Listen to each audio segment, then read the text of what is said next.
नमस्कार दोस्तों, AWS में आपका स्वागत है। पाठ्य योजना के अगले एपिसोड में आज लेकर के आए हैं विषय गणित। प्रकरण प्राकृतिक संख्या है, कक्षा 2 का है और इसके सामान्य उद्देश्य क्या है। छात्रों में गणित विषय के प्रति रुचि उत्पन्न करना, छात्रों में क्रमबद्ध रूप से कार्य करने की आदत को विकसित करना, छात्रों में कार्य करके सीखने तथा सूक्ष्म निर्णय की क्षमता प्रदान करना, छात्रों में विचारात्मक मौलिकता प्रदान करना, विद्यार्थियों के तार्किक व मानसिक शक्तियों का विकास करना, विद्यार्थियों को दैनिक जीवन में गणित की उपयोगिता बताना। विशिष्ट उद्देश्य क्या है? ज्ञानात्मक उद्देश्य, छात्र प्राकृतिक संख्या को जान सकेंगे, छात्र प्राकृतिक संख्या को पहचानना जान सकेंगे। इसके बाद आते हैं छात्र प्राकृतिक संख्या को परिभाषित करना जान सकेंगे। बोधात्मक में छात्र प्राकृतिक संख्या का पहचान कर सकेंगे, पहचान नहीं समझ सकेंगे, छात्र प्राकृतिक संख्या का उदाहरण समझ सकेंगे, छात्र प्राकृतिक संख्या को भी समझ सकेंगे। इस प्रकार से प्रयोगात्मक में छात्र प्राकृतिक संख्या को अपने दैनिक जीवन में प्रयोग कर सकेंगे। विद्यार्थी यानी छात्र प्राकृतिक संख्या का परीक्षण कर सकेंगे, छात्र प्राकृतिक संख्याओं का प्रयोग को दिखा सकेंगे। शिक्षण सामग्री क्या है? चाक, डस्टर, संकेतक और श्यामपट्ट, पॉइंटर। इस प्रकार से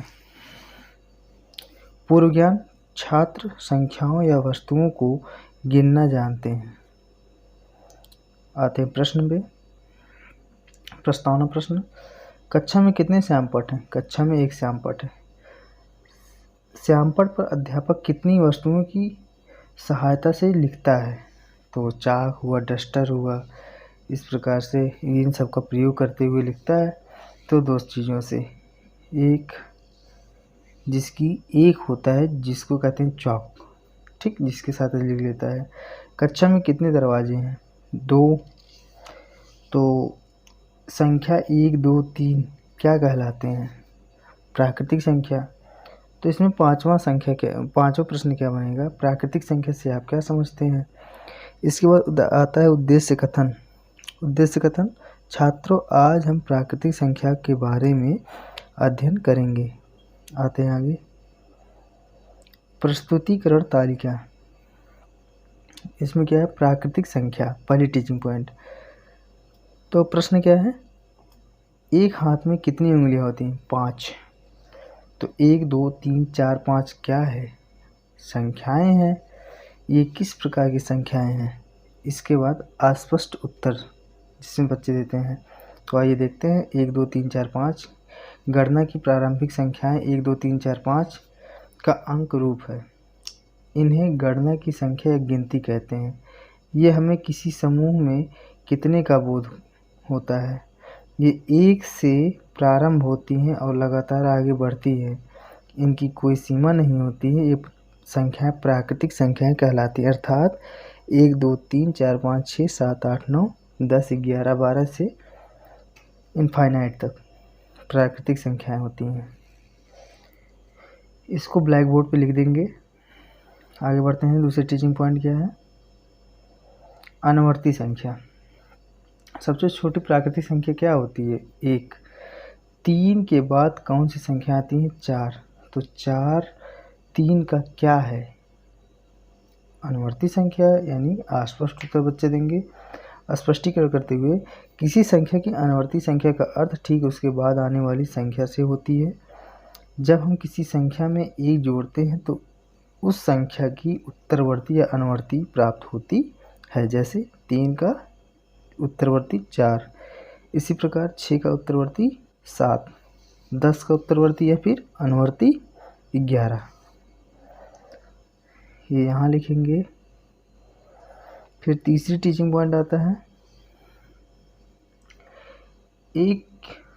इस टीचिंग पॉइंट का क्या नाम? पूर्ववर्ती, यानी पहले की संख्या। एक अंक की सबसे छोटी और सबसे बड़ी संख्या प्राकृतिक संख्या क्या है? तो 9 है। 9 के पहले कौन सी प्राकृतिक संख्या आता है? 8। 8 का 9 से क्या संबंध है? अस्पष्ट उत्तर। स्पष्टीकरण करते हुए, किसी संख्या के पूर्ववर्ती का जो आप ठीक उसके पहले आने वाली संख्या होती है, जब हम किसी संख्या से 1 घटाते हैं तो उस संख्या की पूर्ववर्ती संख्या प्राप्त होती है। जैसे 9 का पूर्ववर्ती 8, 4 का पूर्ववर्ती 3। इस प्रकार से इसको भी श्यामपट्ट कार्य पे कर दीजिएगा। आगे बढ़ते हैं। मूल्यांकन प्रश्न। सबसे छोटी प्राकृतिक संख्या क्या है? 1। तीसरा 3 की पूर्ववर्ती संख्या क्या है? 2। 6 की अनुवर्ती 7। 23 की यानी 23 की अनुवर्ती और पूर्ववर्ती संख्या बताइए। इसमें से अनुवर्ती में जोड़ दीजिएगा, पूर्ववर्ती में घटा दीजिएगा। कक्षा कार्य एवं निरीक्षण। छात्र अध्यापक श्यामपट्ट कार्य को छात्रों से अपनी कॉपी यानी अभ्यास पुस्तिका में लिखने का निर्देश देंगे तथा स्वयं कक्षा में घूमकर छात्रों के कार्य का निरीक्षण करेंगे। इस प्रकार होने के बाद पुनरावृत्ति प्रश्न भी आते हैं जो कि इसी से रिलेट करके होता है, जो 3-4 टाइप्स के होते हैं, जिसमें पुनरावृत्ति के बारे में बताए हैं। पुनरावृत्ति जो प्रश्न कैसे होने चाहिए हम पिछले वीडियो में बता चुके हैं।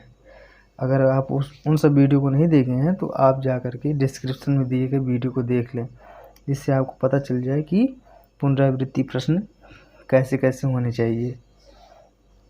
गृहकार्य क्या है? 1 से 100 तक प्राकृतिक संख्याओं को लिख करके एवं याद करके आएंगे। इस प्रकार से अगर हमारा लेसन प्लान का वीडियो आपको अच्छा लगा तो लाइक, शेयर, सब्सक्राइब करिए और अधिक से अधिक शेयर करिए। धन्यवाद।